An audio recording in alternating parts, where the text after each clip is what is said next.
Monsieur Écoutez ce Laurent message. Gbagbo était le président de la Côte d'Ivoire. Il avait prêté serment pour défendre la Constitution, les Ivoiriens et les institutions de l'État.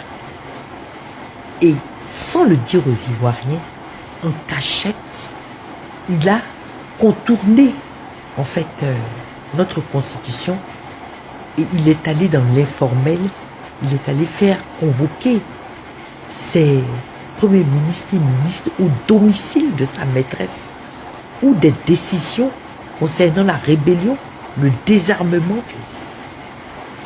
Alors c'est lui qui était le président de la République. Comme tout président de la République, je pense qu'il devait savoir qu'on ne mêle pas ces histoires d'à côté avec le pouvoir. Parce que le pouvoir, c'est le peuple. Lorsqu'il a fait son discours d'investiture l'année dernière, il a dit aux Ivoiriens, donnez-moi le pouvoir pour que je vous le rende.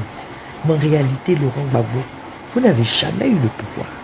Parce que un an seulement, après avoir été président de la Côte d'Ivoire, vous avez pris en douce pour une deuxième épouse, Nadi Bamba.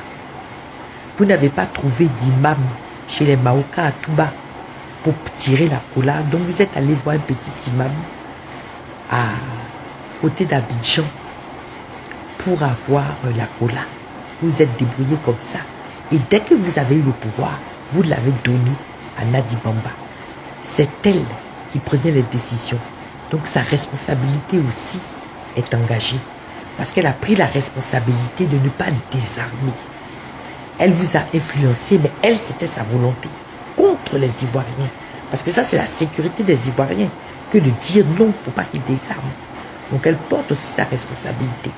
Vous partagez cette responsabilité. Vous êtes tous les deux responsables. Vous avez manqué à votre devoir de président. Et elle a soutenu un groupe qui attaquait militairement les Ivoiriens et qui ont décimé le peuple ouai. Voici mon avis. Si Blé Goudé n'avait pas parlé, on n'aurait pas soupçonné Nadi Bamba. Aujourd'hui une déception. Et nous voulons que justice soit faite aux Ivoiriens. Cependant tout montre combien de fois la Bible est vraie. Dieu dit de ne pas mettre notre confiance en l'homme. Et que certes il a un homme de gagner l'argent et la gloire de ce monde s'il perd son âme. Donnez vos avis en commentaire.